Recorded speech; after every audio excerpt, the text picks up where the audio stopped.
Assalamualaikum warahmatullahi wabarakatuh. Perkenalkan, nama saya Anissa Awalia dari kelas MN19C.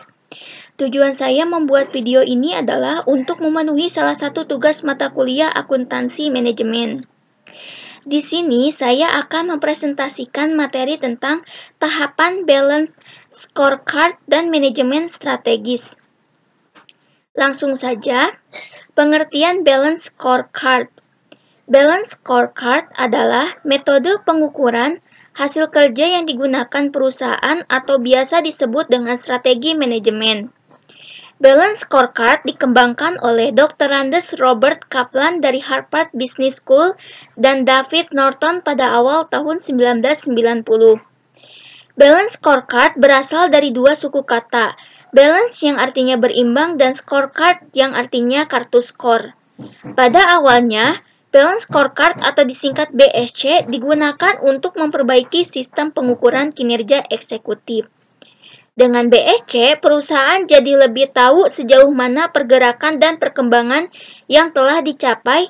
Dengan adanya BSC, sangat membantu perusahaan untuk memberikan pandangan menyeluruh mengenai kinerja perusahaan. Agar kinerja lebih efektif dan efisien, dibutuhkan sebuah informasi akurat yang mewakili sistem kerja yang dilakukan. Balance scorecard memberi perusahaan elemen yang dibutuhkan untuk berpindah dari paradigma selalu tentang finansial menuju model baru yang mana hasil balance scorecard menjadi titik awal untuk review, mempertanyakan, dan belajar tentang strategi yang dimiliki. Balance scorecard akan menerjemahkan visi dan strategi ke dalam serangkaian ukuran koheren dalam 4 perspektif yang berimbang. Selanjutnya yaitu fungsi balance scorecard. Pada awalnya, BSC hanya digunakan untuk memperbaiki sistem pengukuran keuangan.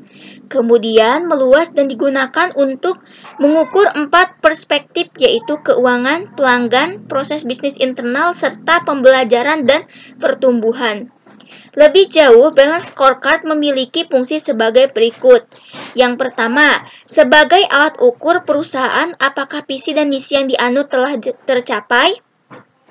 Yang kedua, sebagai alat ukur keunggulan kompetitif yang dimiliki perusahaan Anda. Yang ketiga, sebagai panduan strategis untuk menjalankan bisnis Anda. Yang keempat, alat analisis efektivitas strategi yang telah digunakan. Yang kelima, memberikan gambaran kepada perusahaan terkait SWOT yang dimiliki. Yang keenam, sebagai alat key performance indikator perusahaan. Dan yang terakhir, yang ketujuh, sebagai feedback terhadap shareholder perusahaan. Yang selanjutnya itu 4 perspektif balance scorecard. Yang pertama, perspektif keuangan. Dalam balance scorecard, perspektif keuangan merupakan perspektif yang tidak bisa diabaikan. Pengukuran kinerja keuangan menunjukkan apakah perencanaan, implementasi, dan pelaksanaan serta strategi memberikan perbaikan mendasar. Yang kedua, perspektif pelanggan. Dalam perspektif pelanggan, perusahaan perlu terlebih dahulu menentukan segmen pasar dan pelanggan yang menjadi target. Selanjutnya, manajer harus menentukan alat ukur yang terbaik untuk mengukur kinerja dari tiap unit operasi dalam upaya mencapai target finansial. Yang ketiga, perspektif proses bisnis internal. Perspektif proses bisnis internal menampilkan proses kritis yang memungkinkan unit bisnis untuk memberi value proposition yang mampu menarik dan mempertahankan pelanggannya di segmen pasar yang diinginkan dan memuaskan para pemegang saham. Tiap perusahaan mempunyai proses dan nilai yang unik bagi pelanggannya. Yang keempat, perspektif pembelajaran dan pertumbuhan. Perspektif ini menyediakan infrastruktur bagi tercapainya ketiga perspektif sebelumnya serta untuk menghasilkan pertumbuhan dan perbaikan jangka panjang. Penting bagi suatu badan usaha saat melakukan investasi tidak hanya pada peralatan untuk menghasilkan produk atau jasa, tetapi juga melakukan investasi pada infrastruktur yaitu sumber daya manusia, sistem, dan prosedur.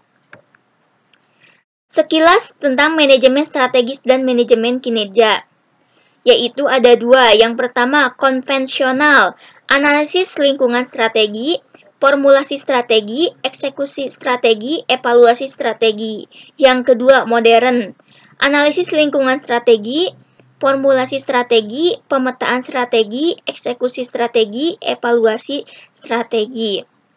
Kerangka umum balance scorecard, teknik menyusun peta strategi, teknik menyusun sasaran strategi, key performance indicator KPI dan target, hubungan KPI dengan manajemen perubahan, teknik menyusun inisiatif strategis, konsep alignment dan cascading, teknik cascading dan alignment.